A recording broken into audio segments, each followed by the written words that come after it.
Kaibigan, at bumabalik na naman po ang inyong programang Relasyon dito sa 1PH at Radyo 5 92.3 News FM. Ito po ang inyong lingkod, si Dean Mel Santa Maria. Hello po!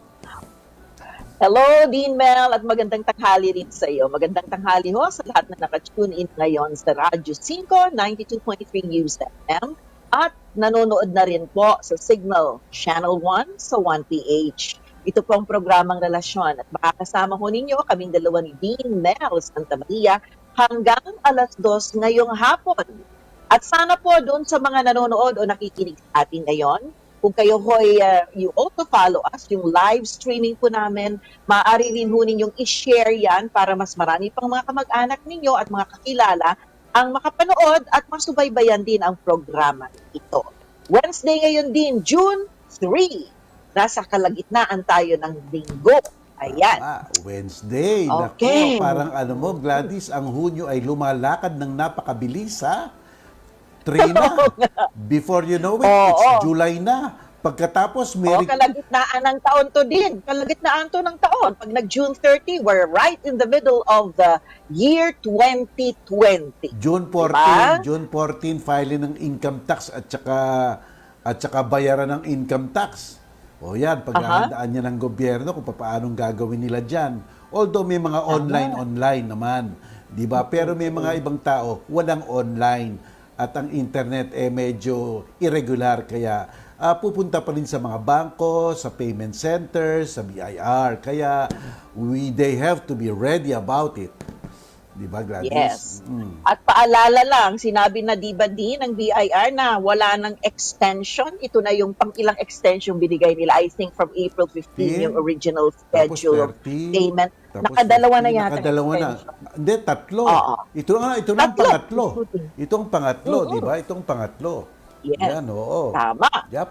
Ayan. So, like you said, paghandaan na talaga. Paghandaan na. Okay, so what's in store for us ngayong araw ng Miyerkules din? Siyempre, ang mga balita, Gladys, unang-una, yung nanggagaling sa Secretary of Foreign Affairs natin na pinasuspend muna ang pagdetermina ng Visiting Forces Agreement between the Philippines and the United States for a period of 6 months and then extendable for another 6 months and then patuloy na ulit ang countdown ng pagpuputol kung mapuputol na nga talaga.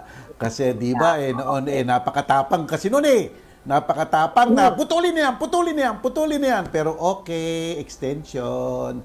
Tapos another extension. So, titignan natin yan. Ako para sa akin, napakagandang niyan, developments niyan, especially Gladys, ngayon na nagkakaroon ng tension dito sa South China Sea, West Philippine Sea, para at least both sides, kung kaibigan natin ng China, kung kaibigan natin ng Amerika, syempre wala silang gagawin sa atin. So there you are. So I think it's the best move sa Philippines to suspend that termination. As a matter of fact, yung termination na yan, nung simula't-simula pa talagang sa aking pananaw lang medyo palpak yan. So therefore, tama na yan. Tingnan natin ang developments. It will developments niyan. Kasi maganda rin naman ang relations natin sa United States. Remember, binigyan rin tayo ng financial aid patungkol dito sa ating COVID-19 na nararamdaman. Right, na nararanasan. And of course, doon naman sa ating mga kapatid na ito'y related of course sa sitwasyon kung nasaan tayo, nasa ilalim tayo pa rin ng sitwasyon ng quarantine. Bagamat nasa GCQ na tayo. So ang isa sa mga, of course, ito'y may kaugnayan sa kanilang buhay talaga. Yung mga kababayan natin who were stranded in Metro Manila or NCR o iba pang mga areas na naka-lockdown for more than 2 months actually din. Ang tanong at pangunahin nilang concern ngayon ay makakauwi na ba kami sa aming mga probinsya? At ang karamihan ng mga tanong ay yung mga pabalik naman sa ibang bansa para magtrabaho, pwede na ba kaming magbiyahe? So yan yon. Well, ang may ibibigay lang nating advice sa kanila din is kahit na nababalitaan ninyo po na may mga domestic flights na, may mga biyahe na, mabuti pa rin na tawagan ninyo yung airline ninyo. Di ba, din? Para makasiguro kayo na talagang matutuloy ang inyong biyahe kasi while I was monitoring the news kagabi, marami dito pumunta na sa mga terminals natin pero hindi natuloy ang biyahe. So it's best to call their airlines first, siguruhin kasi ang hirap kayang magbiyahe ngayon kahit pa sabihin mo nang may mga transportation na. Halimbawa, bus, no? Meron ngang from one point to another, pero kung ang sasadyain mong lugar ay kailangan mo pang maraming naglalakad din, no? Kahit na, okay, halimbawa, napunta ka sa Ayala, di ba? Pero ang pupuntahan mo somewhere in Makati, tas wala namang jeepney na papasada doon, di ba? So, a lot of people were walking kahapon para sa kanilang final destination. Yung di papunta sa airport, nahirapan din. Maraming pumunta sa mga terminals, naglakad. Only to find out na hindi tuloy or yung mamove yung schedule ng kanilang biyahe. So yan yun. Tama. Just to make sure tumawag pa rin po talaga. Oo. Okay, Ito yan pa. sa NCR. Ito pa. Ito pa, Gladys, siyempre, minamanmanan rin natin at minomonitor natin yung usapan sa mababang kapulungan kahapon. Di ba? Itong pagdedebate nila patungkol dito sa Anti-Terrorism Act of 2020, yung proposal. At siyempre, pinag-aaralan na nila at ayon sa balita, yung by second reading daw ay napatibay na ito, buka atang walang pinalitan. So titingnan natin ang developments dito sapagkat nga ako bilang abogado at binasa ko itong batas na to, binasa ko to. Maganda naman atin talagang parusahan ang mga terorista, hulihin natin sila, i-convict natin sila, ikulong natin sila. Reklusyon perpetua kung gusto nyo, ikulong natin sa kanila. Yes. Pero may portion lang sa batas na iyon na medyo hindi ko nagustuhan, Gladys. Ito yung Section 29. Yung Section 29, paliwanag ko nga sa ating mga kababayan ito para sila rin mag-decide para kung gusto nila o hindi ito. Sapagkat sabi na sa Section 29 na yung tinatawag na ATC, Anti-Terrorism Council, na binubuo ng ilang mga sekretaryo ng kabinete ni Presidente Duterte, pwedeng mag-authorize via a written authority sa mga law enforcement ng pagdadakip o put into custody ng mga tao on the basis lamang of suspicion, suspecha. Kung makikita mo ang internet ngayon, iyan ang kumakalat na pagtututol ng mga tao. Kasi may kaibahan ang hinuhuli mo kasi napatunayan mo o hinuhuli mo dahil suspecha lamang. Malaking agwat ang kaibahan niyan. Ang suspecha ay haka-haka, tingin mo lang, feeling mo. Pero ang patunayan, may pruweba. Kasi ang nakalagay sa batas, very expressly, suspected as having committed. Yan ang nakaligay. So are you saying din, Mel, na kung doon pa lang suspected as having committed, based on this letter of authority, pwede nang hulihin yung taong yun na pinagsususpetsahan? Yes. Baka sabihin ng mga tao, ako'y nag-iimbento ha. Ito ang sinabi ng batas, no? Ito ang sinabi ng batas, Article 29. Ito po ang sabi ng batas, ha? Ito po ang sabi ng batas. Babasahin ko, ha? Article 29. Ito, ha? Medyo mahaba-haba ng konti. Article 29.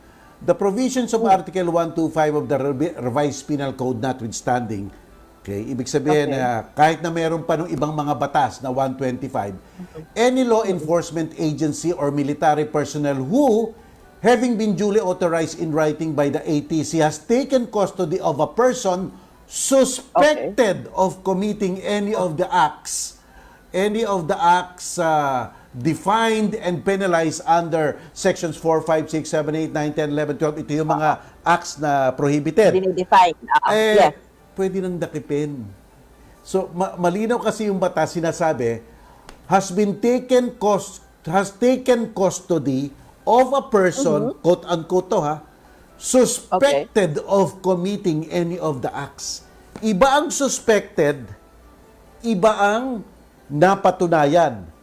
Iba yung happening in front of you at iba yung hindi happening in front of you. At pwedeng gawin ito kahit walang warrant of arrest. At kung ginawa ito ng law enforcement, hindi pa sila madedemanda. draconian yan. Mukhang medyo Okay. lumihis sa sa Oo. saligang batas Oo. natin. Alam naman natin, Oo. Gladys, na tatlong sitwasyon lang ang pwede kang humuli na walang warrant of arrest. Walang warrant. Oh, Okay, first, yes. in the presence na nangyayari sa harapan mo ang krimen. Number Ang krimen. two, hinahabol mo, hot pursuit, kapag nangyayari lamang at hinabol mo yung kriminal. At And number 6, number three, kung ang hinuhuli mo ay yung takas bilanggo. fugitive. Yes, Yung fugitive. yung tatlo lang. Ngayon, yes. itong batas na to, Oo. sinasabi na kahit walang warrant of arrest, pwede niyong hulihin, wala pang liability, on the basis of mere suspicion. Has taken custody of a person suspected of committing any act. Quote, unquote. Hindi ka mukha nung nangyayari sa harapan mo eh. Hindi lang suspected yun. Yes. Na talagang nangyari yung krimen sa harap mismo. Kilala mo, di ba? Talagang huhulihin mo siya. O kaya yung kapangyayari pa lamang, hinuhuli mo siya. O kaya, kriminal yan, nakatakas bilanggo yan. Huhulihin mo. Ibig sabihin, may base talaga ang paghuhuli. Ito, mere suspicion is the threshold. Kaya nakakatakot. Kaya iyan ang kumakalat ngayon sa social media na sinasabi nila, i-junk ang anti-terrorism bill sapagkat nga bill na yan. Because of that. this article section 29 yun. Alam mo, nakakatakot talaga yan, Gladys. Siyempre, kung ikaw ay naglalakad at pinaghinaan ka lang, suspected, pwede kang damputin eh. Di ba? O pwede kang damputin na kung may utos ang tinatawag na ATC. At ang isa pa, provision dyan, yung article 25 na nagsasabi na ang ATC pwedeng mag-designate ng isang tao na nag-commit nung mga prohibition under section 4, 5, 6, 7, 8, 9, 10, 11, 12. Ito yung mga prohibited acts. At ang dinidefine, ang mga taong nag-commit ng prohibited acts, dinidefine nila na terrorist. So therefore, ang ATC pwedeng mag-designate ng isang terrorist nang walang hearing. Walang pagkakataon na pagtanggol ng tao na hindi ako terrorist. Nakakatakot yun. Kaya ito naman yung section 25, third paragraph.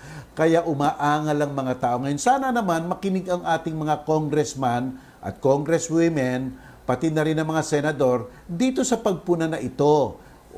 Wala namang maggumawa ng wala namang masama sa anti-terrorism law kung talagang kinakailangan. Walang masama doon. Yes. Kaya lang may mga provision na talagang broad and talagang generally sweeping na talagang sobrang pagbibigay ng power na kung hindi mo malimitahan at alam mo ba pwede kang dakipin at pwede kang ikustodiyan ng 14 days. Walang warrant.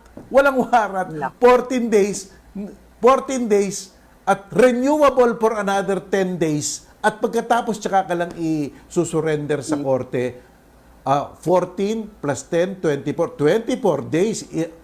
Very long day. Pwedeng madaming mangyari doon sa kustodiya kung ang naghuli sa'yo talagang abusadong mga pulis. Mabuti kung mabait na pulis, pero hindi tayo siyempre pwede mag-risk, no? So, iyang dalawang section 25 and 29 na iyan, ang medyo nagte-trending talaga ngayon sa social media kasi iyan lang ang pwedeng gawin ng mga tao ngayon. At sinabi, sana naman po, makinig kayo at tignan nyo ulit ang mga ginawa ninyo. Sapagkat nga po, nakakatakot talaga, Gladys. Talaga, you give so much power.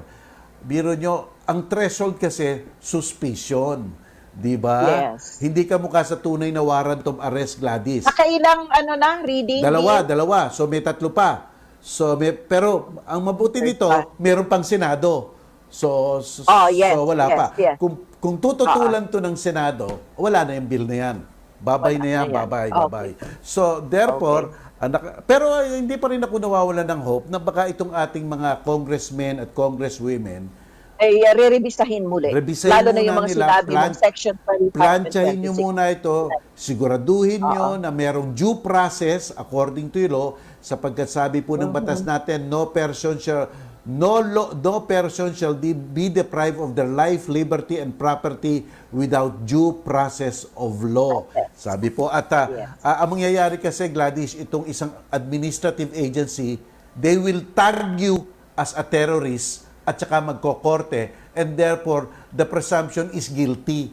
Imbis na presumption of innocence. Innocent. Oo. Oo. So, yan ang Okay. ano, Ah, yan ang lumiligid ngayon sa social media. okay. Oo. Ayan. Okay. Okay. Ay, manalangin na Sa tayo. mga nanonood sa atin, manalangin na tayo, pero muli muna inaanyayahan ko na kung meron silang mga tanong mamaya sa ating Q&A, maaari nilang i-post yan sa ating Facebook page, official Facebook page ng Radyo 5 na Radyo 5 92.3 News FM. Pwede rin po sa Relasyon official fan page, at kung kayo'y nanonood po ng aming live streaming sa comment section. Okay, let's pray na din. Panginoon, nagpapasalamat po kami at nakarating po kami ngayong araw na to para naman po makapagsilbi sa aming mga kapatid na naghahanap ng sagot sa ilang mga katanungan nila. Sana po bigyan nyo kami ng magandang pag-uunawa ng kanilang mga tanong, maayos na pananalita at maliwanag na pag-e-explain sa mga aming gabay upang mabigyan sila ng tunay na direksyon sa pagreresolba ng kanilang mga problema. Lahat po ng aming kikilusin ngayon ay iniaalay namin para sa inyong ikabubunyi sapagkat kayo po ay tapat at wagas ang inyong pagmamahal. Amen. Amen. Okay. Ngayon po, may kaugnayan pa rin sa tungkol dun siguro sa anti-terrorist terrorism bill, ang ating magiging tampok na word. Nagkataon, no? Ang ating word of the day. Narito na po ang ating word of the day. Layon ng programang relasyon na makapagbigay ng payo na naaayon sa batas. Para higit na maliwanagan sa terminong legal, narito ang ating word of the day. Okay? Mga kaibigan, ang ating word of the day po ay, warrant of arrest. Nakalagay po sa ating konstitusyon na walang tao ang sino mang aarestuhin maliban na lamang kung merong kautusan ang korte at ang korte po ang mag-i-issue muna ng warrant of arrest.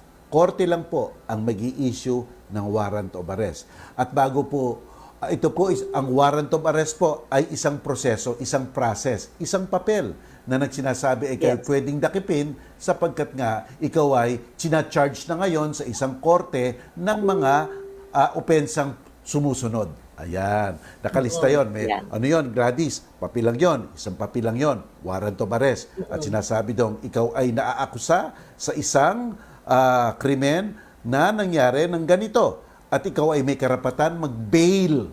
Mag-bail, magpiyansa sapagkat halimbawa, hindi naman capital offense, pwede kang mag-bail. Nakalagay doon. Kaya ikaw, pupunta ka ngayon sa, basta nakakuha ka nun, o kaya nalaman mo na may mai-issue na o meron na, pumunta ka na kaagad sa korte para hindi ka nahulihin ng pulis. At pagkatapos magpapiano ka na yung fingerprint, saka kukunan ka. Yan ang warrant of arrest. At sabi ng ating konstitusyon, ang warrant of arrest, ang nakapag-i-issue lang yan, ay ang isang korte. From municipal court to the regional trial court, at pwede rin na siguro Court of Appeals at Supreme Court. So, korte ang nakapag-i-issue ng warrant of arrest. At ang huwes, hindi lang nag-i-issue ganun-ganun ng warrant of arrest. Tatawagin niya ang law enforcer, dadalhin nila ang witness nila, kasi titignan ng rin ng huwes kung may tinatawag na probable cause. Probable cause through the witness. O, totoo ba itong sinasabi mo? Paano ba? And he will ask probing questions, the judge. The judge will ask probing questions kasi baka mali naman itong warrant of arrest na to. Kung nasatisfy ang West, tsaka lang niya i-issue ang warrant of arrest. Ganyan po yan. And normally po, medyo may presumption na kailangan i-issue sapagkat naisampa na yung kaso sa korte. By that time, may probable cause na po na nandetermina ang piskal, kaya po nasampa. So, additional safeguard lang po. Kita nyo ang ating konstitusyon, masyadong protective. May mga steps talaga na dapat sundin bago ma-issue ang warrant of arrest. Ngayon, there are exceptions sa pag-i-issue ng warrant of arrest. Nasabi na nga natin Gladys, kung yung police sa harapan niya gumagawa ng krimen, pwede niyang hulihin. Kung gumawa ng krimen at naghahabulan sila, hot pursuit, pwede niyang hulihin. O kaya kung alam ng police na ito ay takas bilanggo, pwede niyang hulihin. Walang warrant of arrest. Yun lang ang pwede. Ayan. Okay. Ayan po. So, yan po ang ating word of the day. Ngayon naman, bago tayo magsimula sa ating Q&A, hello muna kay Len Avion Sukigawa, Shun Kien, si Ramon Arduo na nanonood daw sa Makati, kung pwede daw natin siyang matihin. Si Rene Braga Bainco, ayan yung mga early birds. Marlene Laurenciano, si June Descaliar Cosas, Ramon Arduo, banggit ko na. Si La Lupsi, si Queenie Makutong Perez, Isabel Aroza, Mina Fukushima, Nestoria Bulastig, at Harry Saukilio. Okay, pwede na tayong mag-start. Q&A na po tayo. Pwede pa rin kayong mag-post ng inyong mga questions. First question natin, kung hindi ako nagkakamali, tungkol ulit ito sa property. Attorney, may lupa ang lolo at lola ko sa mother's side. Ngayon ho'y matagal nang patay ang lolo at lola ko. At ang lolo ko at ang lola ko na lamang po ang buhay, siya ay 92 years old na. Ang lupang naiwan ng aming lolo ay ibinenta ng bunsong kapatid ng mother ko. Halos 2 hektarya yon nung nakaraang tanong. Sa magkakapatid ay tanging mother ko lang po ang walang natanggap na lupang tatayuan ng bahay at wala kahit 5 sa halagang pinagbilhan. May habol hubang mother ko sa halagang pinagbilhan ng lupa ng kanilang pamilya na sinolo ng kanyang bunsong kapatid. Well, siyempre po meron. Sapagkat po, kung iyan po ay pag-aari ng inyong lolo at lola, tapos namatay po sila, siyempre po, sabi po ng ating batas sa rule of succession, pag ang tao ay namatay, ang mga ari-arian niya po ay pupunta sa mga anak. So halimbawa po, 4 ang anak, yung 4 na anak po niyan ay equal. Kung legitimate lahat sila, equal po lahat ang makukuha nila. Hahatiin po nila isa't apat, hati-hati po. So, ibig sabihin po, habang hindi pa po nahahati, sila po ay nasa loob ng isang mass of property na tinatawag na kapwa may-ari sila. Co-ownership. Na walang isang tao o isang eredero ang pwedeng makapagdesisyon para ipagbili ang lahat. Iyan po ay dapat unanimous decision. Okay po? Unanimous decision. So, kung iyan ang ginawa ng isang kapatid, pwede po talagang questionin yan sa korte. Para na nga po, hati-hatiin na at baka pa nga po mabawi doon sa natindahan. Sapagkat po, at least yung parte nyo, hindi dapat napunta doon sa pinagbentahan. Ang parte lang po nung bunsong kapatid na sinasabi nyo, dapat yun lang ang mako-consider valid. At dapat po, maghihintay pa nga yung nakabili kung ano ang kalalabasan nung parting yun. Kasi hindi pa po na-subdivide yung pinagbili. So anyway, nahandyaan na po. Kaya ang tinatanong nyo na lang siguro, parang sinasabi nyo siguro hayaan na, gusto ko na lang yung makakuha ng ng parte ko dun sa benta. Siyempre po, kasi po, yung share nyo po, pinagbili rin. Sa inyo po talaga iyon. Kaya dapat isingilin talaga. Siyempre naman po. Ayan po. Ayan. Okay, hola, sabi ni Madrid, Spain. Madrid, Spain, ang nilagay niyang Hola. name. Hola! Hola, buenas tardes. Buenas tardes. ¿Qué tal? Okay. ¿Qué tal? Ipalabas na yung ilang units mo ng Spanish. Tenemos muy bien. We're good. Tenemos muy bien and espero que están sanyosa y salvosa. Muy bien. Muy bien. Alam ba, Gladys, may sikreto ako. Sabihin ko na sa'yo. Habang nagka-quarantine, Gladys. Nag-aaral ka. You're brushing up on Spanish? Yes. Wow, yes. ang galing. Ang galing. Claro que sí. Claro que sí. Claro que sí. Yes, of course. Claro que sí. Yes. Claro que sí. Ayun. Claro que sí. Claro que sí. Yun. Okay. Hello, Joy. Sumabat. Gladys, alam ba sa Spanish, dalawang word ng also? También tsaka tampoco. Alam ko también. Kasi kung ganito yan, kung positive, ganito. Pupunta ako sa palengke. Voyair and Mercado. Okay? I will Okay, go to the so- market. Voyair and I will Mercado. go also. Oh, How kung do I gusto mong say I will sabihin go also, I will go also. Yeah. Yo también. Yo Yo también. también. Okay. Pero kung ganito, ganito, no voy a no voy a no voy a no voy a ir no voy a ir en restaurante. I will not go. I will not I go will to not the go. restaurant. Basta't negative ang sinasabi mo, I will al- tampoko. Yo tampoko. Yo tampoco. Yo Ayan. tampoko. Ayun. Kende? Okay. Sige. Dapat marami. Kasi wala. Okay. Okay, let's go. Vamos. Let's go. Buenas tardes. Tapos ko na pong, sabi ni Nikki, tapos ko na pong bayaran o hulugan ang lote sa isang subdivision. Hinihingan pa po ako ng 30,000 pesos para daw sa titulo. Ganun mo ba talaga kamahal ang pagpapatitulo ng isang 67 square meters na kinuha ko o binili ko? Thank you. Well, ano po, depende po yan sa serbisyo at saka sa mga lalakarin. Ano po, depende po.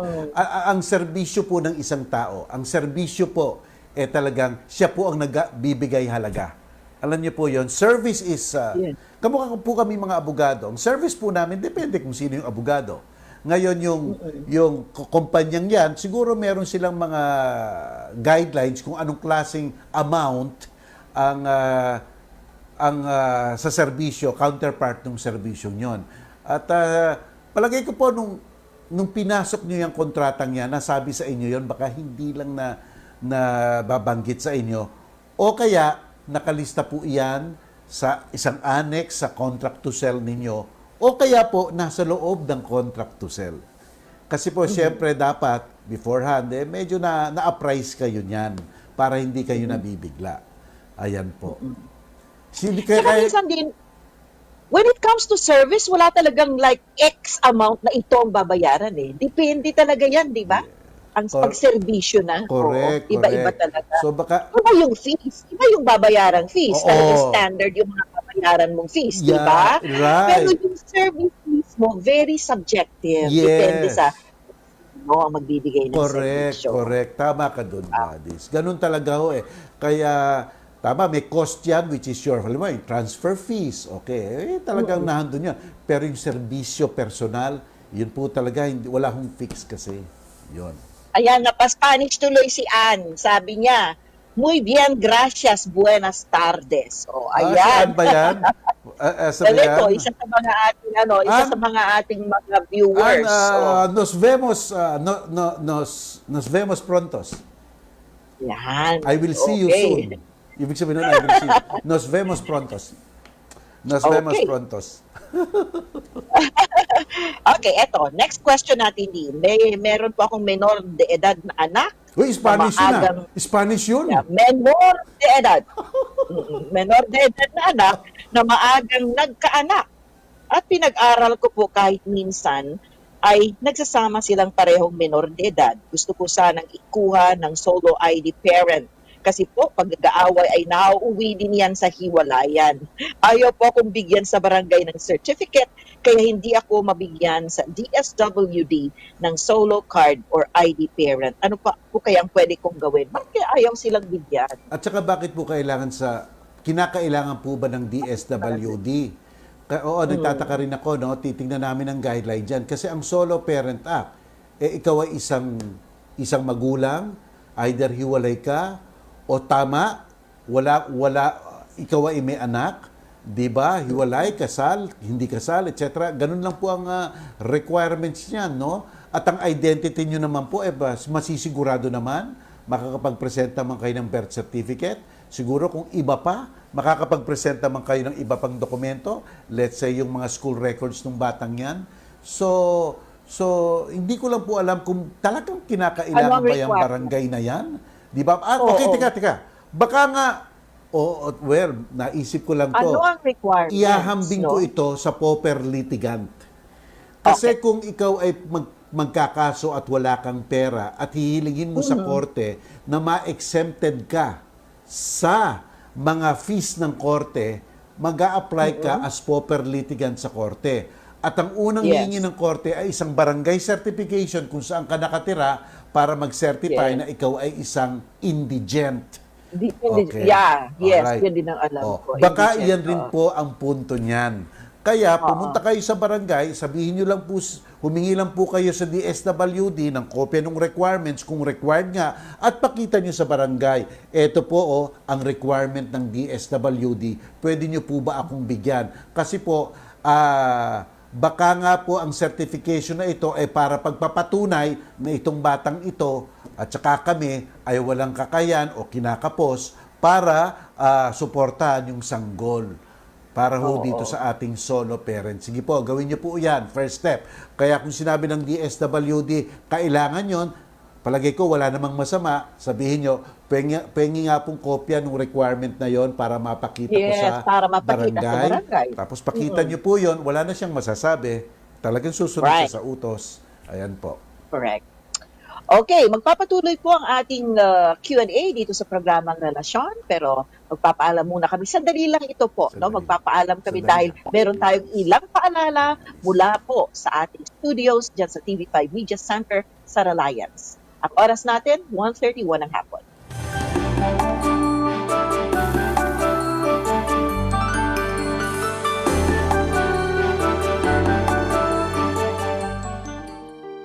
Ang nanay ko, Si doktor. tatay ay nagtatrabaho bilang pulis. Ang ina ko ay sahong pharmacist. Akong amay, usa ka nurse. Maraming salamat po sa inyong lahat. Araw-araw nilang nilalagay ang kanilang buhay sa peligro. Sa ngalan ng serbisyo, hindi lang para sa mga mahal nila sa buhay, kundi para sa ating lahat. Kaya't sa ating mga Filipino frontliners, maraming salamat po sa inyong lahat. Lahat kami ay saludo at sumusuporta sa inyo. Atid sa inyo ng PCOO, DOH, KBP at ng himpilang ito. Sa patuloy na pagkalat ng COVID-19, narito ang ilang impormasyon tungkol sa social distancing. Sa community quarantine, nililimitahan ang paggalaw ng mga tao. Ganito rin ang sitwasyon sa sektor ng transportasyon, subalit patuloy ang biyahe ng cargo at delivery. Ipinagbabawal naman ang pagtitipon-tipon sa isang lugar. Suspendido rin ang klase at ibang aktibidad sa loob ng isang buwan. Ipinapatupad din ang flexible working hours sa mga ahensya ng gobyerno at hinihimok din ang mga pribadong kumpanya na gawin din ito. Sa panahong ito, hinihikayat ang lahat na panatilihin ang layong 1 metro o 1 dipa mula sa mga tao sa inyong paligid. Labanan ang virus, pigilan ang pagkalat, puksain ang COVID-19. Isang paalala mula sa PCOO, DOH, KBP at ng himpilang ito.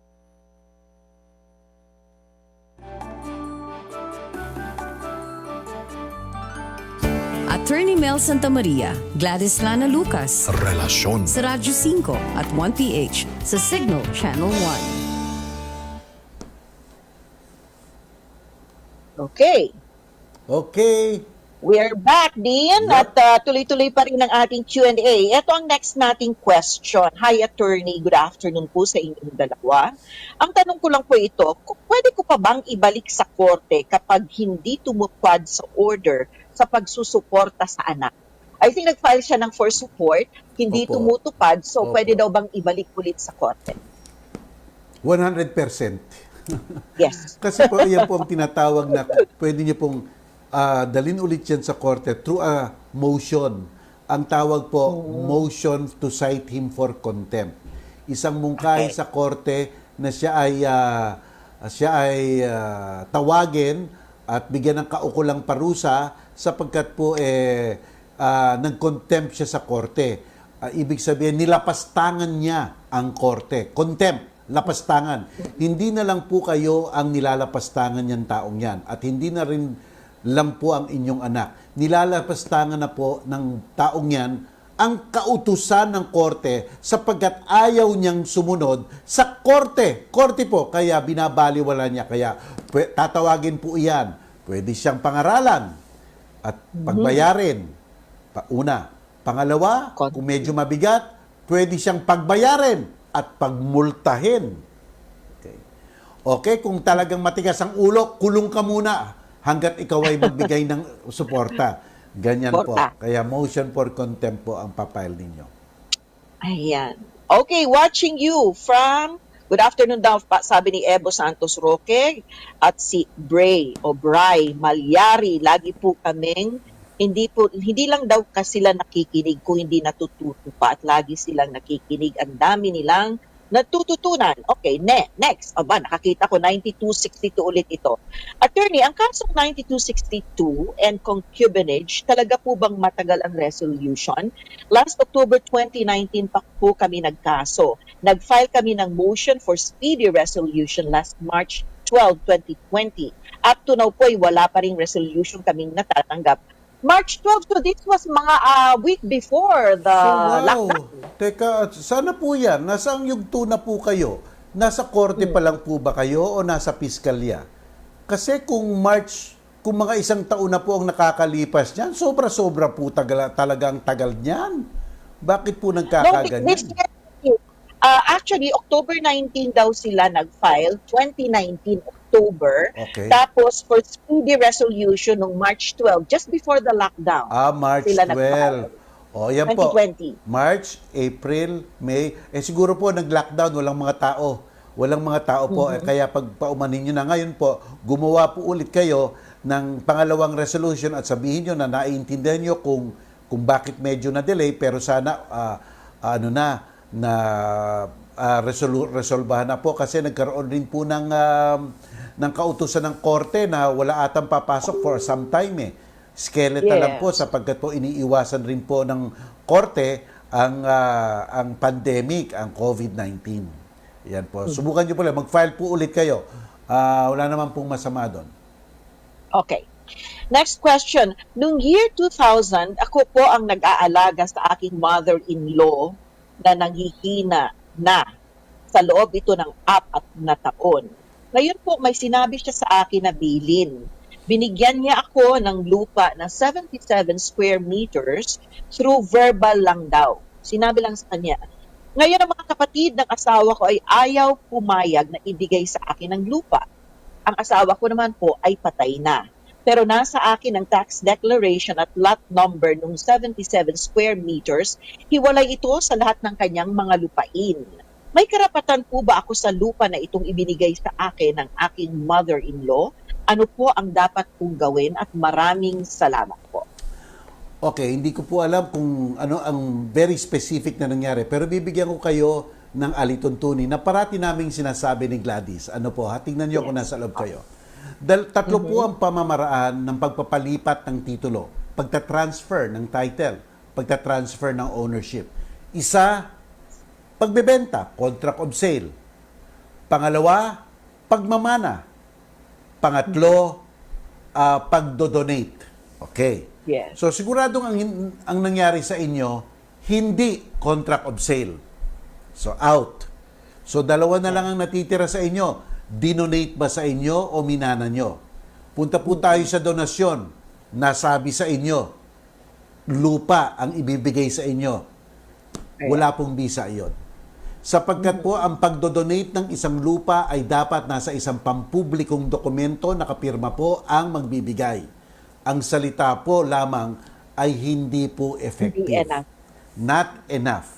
So, tanggalin na natin po ang donasyon kasi po salita lang yon, naghihingalo siya o kaya nasabi lang sa inyo, sana naisulat niya at pinanotaryo niya, effective po yon. Pero kung wala pong ganon, walang donasyong epektibo. Pangatlo po, yung mana. Okay? Sino po unang namatay? Ang asawa nyo ba o ang mother-in-law nyo? Okay. Oo nga, no, hindi niya. Sino kaya nauna dito? Wala na, hindi nakalagay dito. Okay, hindi nakalagay. Although patay na rin. Although patay na rin ang iyong asawa. Pagpalagay natin na ang unang namatay ay ang asawa mo at wala kayong anak. Wala kayong anak. Pagpalagay na natin na ang unang namatay ay ang asawa mo at wala kayong anak. Hindi ka magmamana sapagkat hindi ka kadugo. Okay. Kasi ang manahan, kadugo lang ang nagmamana, pwera yung adoption. Nagmamana kasi ang mga inadapt, itinuturing na legitimate child, no? So sapagkat hindi ka kadugo, namatay yung mother-in-law mo, kung naunang namatay si asawa mo, wala kang mamamanahin. Ngayon, kung may anak ka, kung may anak ka, kung may anak ka, kung may anak ka, doon pupunta ang mana ng dapat napunta sa asawa mo. Minister. Yes. Yon, okay? Ngayon naman, kung unang namatay si Lola, nung namatay si Lola, yung let's say 4 silang magkakapatid, yung 1/4 ng pag-aari ni Lola, pumunta na kay asawa mo. Kaya nung namatay, kanya na yon. Kaya kung namatay ang asawa mo, ikaw ay isang compulsory heir ng asawa mo. Heir. So magmamana Yes. ka sa asawa mo. So gano'n ang Right. sitwasyon. Nasaan ka dyan? Saan ka? Ayun. Ayun. Pakitingnan na lang kung saan ka. Okay, Gladys? So, walang Gladys, isa yung medyo mga your voice is out. nawawala. Oo. Nawawala? Nawala po okay. ang process. I-ano po natin, pag ganito po ha. Tuloy-tuloy. O, teka. Naririnig mo na ako din? Nawala yata ang connection ko? Ayan, okay. Ready ka na naman, I'm back. Gladys. Approve. I'm back. Oh. Pasensya na po ha. Minsan yung signal natin medyo nagbababa umaakit. Okay. Next question natin. Mayroon, ask ko lang po sana ang mga kaso na pwede naming i-file against our company. Kasi po, walang katotohanan lahat ng nakasulat, lalo na sa pagbibigay nila ng allowance. Pinilit po nilang kaming papasukin kahit po kasagsagan ng mga pagbabawal noong April and last week of May. During ito the quarantine, no? On top of that, hindi pa rin sila nagpapasahod kahit inutusan at pinapasok nila kami para magtrabaho at tinakot na tatanggalin kapag hindi kami nag-comply. Tama po ba na uutusan nila kaming magtrabaho after rapid testing pero hindi nila sagot kapag tinamaan daw sila ng virus habang nagtatrabaho sila? Okay. So dami ditong issues ha, dami nilang issues na na-bring up. Sabi po ng batas natin noon, walang pasok. Malinaw po yun. Di ba? Walang pasok. Wala. Kung pinapasok kayo, dapat bayaran kayo. Dapat talagang bayaran kayo. Baka nga po hindi pa, kaya nga dapat may kwentahan yan di ba po? So dapat, kasi po sa ating labor code, no work, no pay. But if you work, you will always be paid. Kaya pa nga po may night differential, may night differential po, tsaka may night differential, merong mga overtime pay, iyan po. Kaya pwede nyong idulog yan sa Department of Labor. Doon po kayo aangal. Iyan po ang ahensya na magtatawag pansin dyan po sa nagpapatrabaho sa inyo. Ayan. Yes. Ayan po. Okay, next question. Sa atin ba yan? Okay. Hindi, palagay ko hindi. Ano Okay, ba ito? ito next question natin. Ring-ring ang mga telepono. Okay, pero can I proceed, Dean? Naririnig mo ako? Hello? Okay. Baka naputol ka, pero naririnig naman kita. Sige po. Okay. Tuloy niyo po ang iyan po ang sinasabi natin, no? Kasi po sa bayanihan law po talagang sa bayanihan law po talagang may mga pagbabawal noon. Kaya ang pupuntahan nyo, the Department of Labor. Ayan po. Ayan. Okay. Ano pa may Okay, mga next. tanong pa ba dyan? Gladys? Yes. Teka ha. Okay, can you out of hear me, tayo, Dean? contact. Can you hear me, Dean? Okay. Ayan. Ayan. Okay na siguro. Okay ka na, Dean? Are we back? Are we back? O yan. Tayo ba'y bumalik na? Okay, momentarily we were cut off. So, go ahead. Can I already give the next question, Dean? Pwede na? Pwede na? Ba't kaya tayo naputol? Okay. Naputol din yata ako Okay. Go ahead, Dean. Ikaw na muna. Ikaw na muna. Okay, siguro let's go on a break muna. Sa mga nasa studio, can we go on a break? We will be back Pag naayos na natin ang ating signal. Studio, can we go on a break?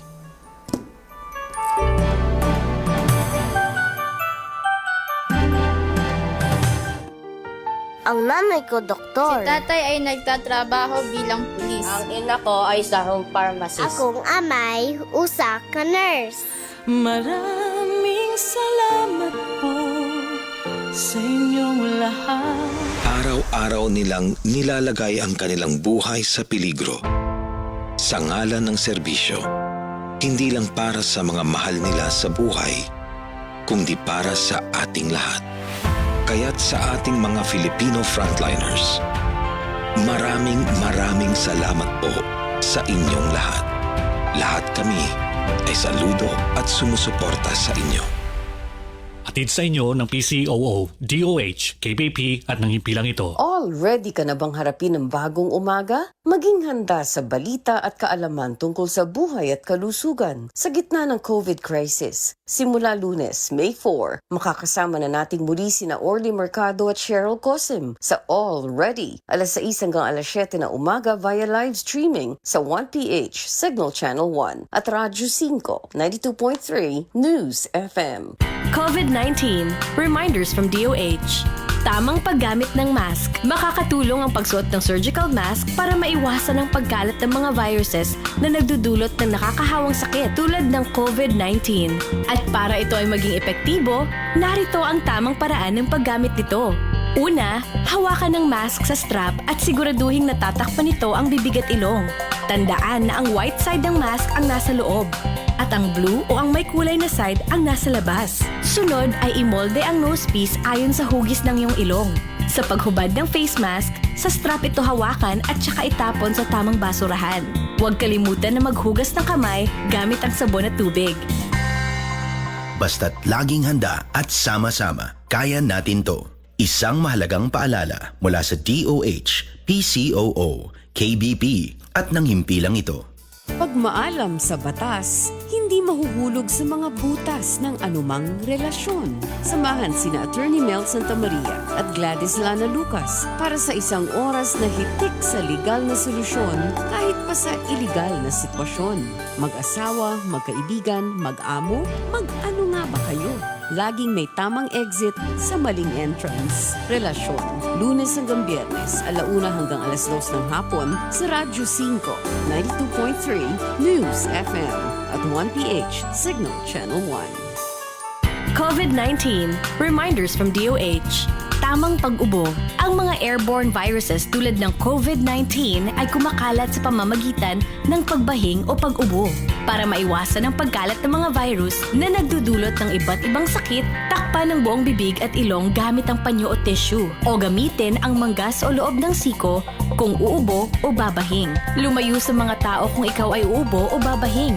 Huwag dumura kung saan-saan. Labhang maigi ang gamit na panyo at itapon sa basurahan ang mga nagamit na tissue. Ugaliin ang wastong paghuhugas ng kamay o paggamit ng alcohol o hand sanitizer. Basta't laging handa at sama-sama, kaya natin to. Isang mahalagang paalala mula sa DOH, PCOO, KBP at ng himpilang ito.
kasintahan, boss sa trabaho o boss ng puso mo, relasyon. Sa Radyo 5 at 1PH sa Signal Channel 1. Okay, mga kapatid, may technical difficulties.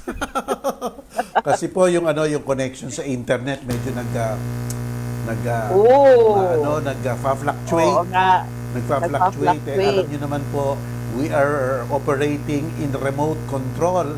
Si Gladys po nasa bahay niya, ako po nasa bahay ko. Meron yung aming pong technical director na nandun po rin sa isang lugar. At saka ito pong aming mga sa TV5, alam niyo naman po, nasa Reliance. Kaya po... Yes. Okay. Yeah. Go ahead, Dean. I can hear you. Okay. But are we back? Are we back on the air? Please just give us a cue kung kami nakabalik na ni Dean Mel. Kasi nagkanda po. We are already on, Gladys. We are okay. Okay. We're okay. But I have to okay, I needed to get back to our Facebook page para naman makita ko yung mga questions. Okay, so we're on. So we're back sa relasyon. Konting paumanhin lang po. Okay? Pero ito naman dapat makasanayan natin kasi, di ba, we've learned to live with COVID-19 in the past 2.5 months. Correct. We should be able to live with this glitches. Okay. So back to our Q&A din. Ito, medyo mahaba ito. Ang sabi niya, hihingi daw siya ng advice. Nakabili ang tatay ko po ng 400 square meters na lote, kompleto sa papers, at saka bayad na po yung capital gains tax sa BIR. Kaya lang po, pagpunta namin sa Register of Deeds, ang sabi po, pabayaran daw ang estate tax sa mga eredero. Yan daw po ang sinabi sa City Hall. Problema, napakalaki po nung areang babayaran. Aabot po ito ng 400,000 pesos. Wow. Lahat po ng lote ang dapat bayaran na nabili ng tatay ko.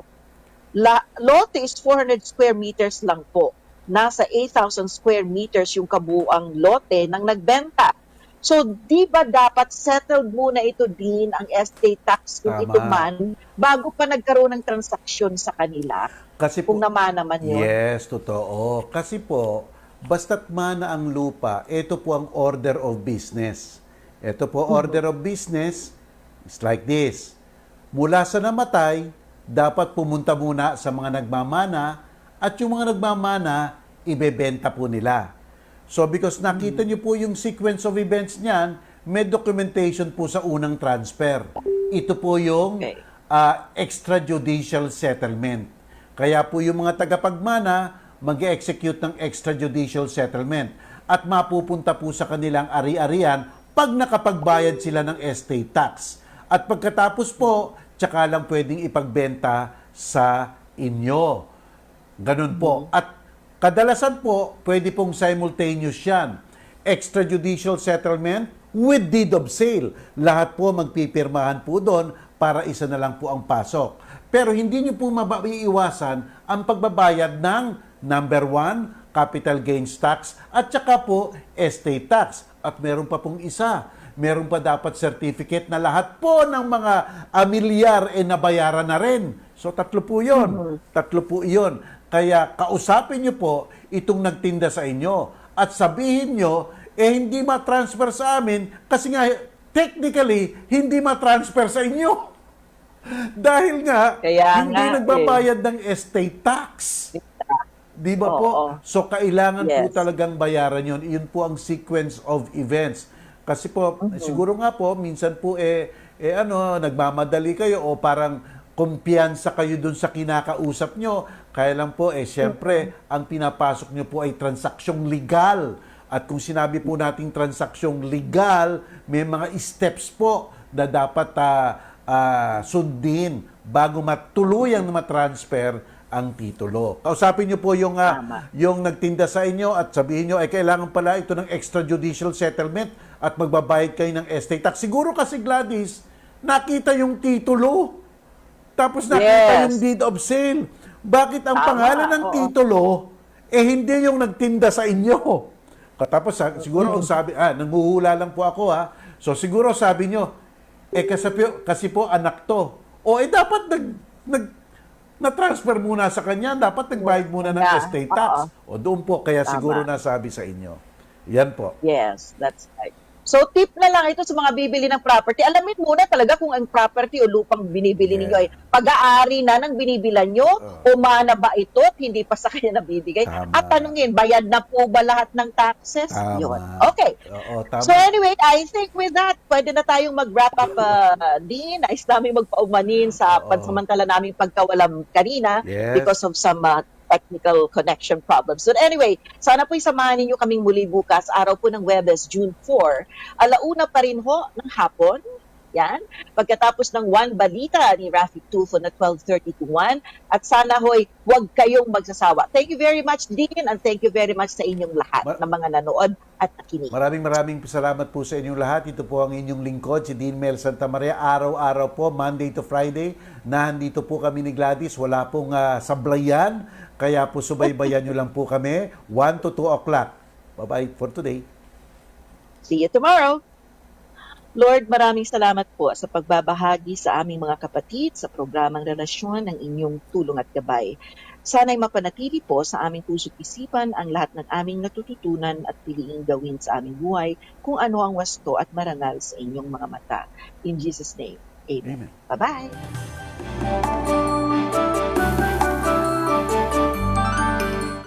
May pupuntahan pa ba o dapat lang tapusin na? Sinagot na ni na Attorney Mel Santa Maria at Gladys Lana Lucas ang mga tanong sa napasukan mong Relasyon. sa Radyo 5 at 1PH sa Signal Channel 1. Sa lahat ng mga magigiting nating mga kababayan sa frontline, Pa-check po ng inyong ID. Hingang malalim po. Lagi po tayong maghuhugas ng kamay, ha? Check po tayo ng temperature.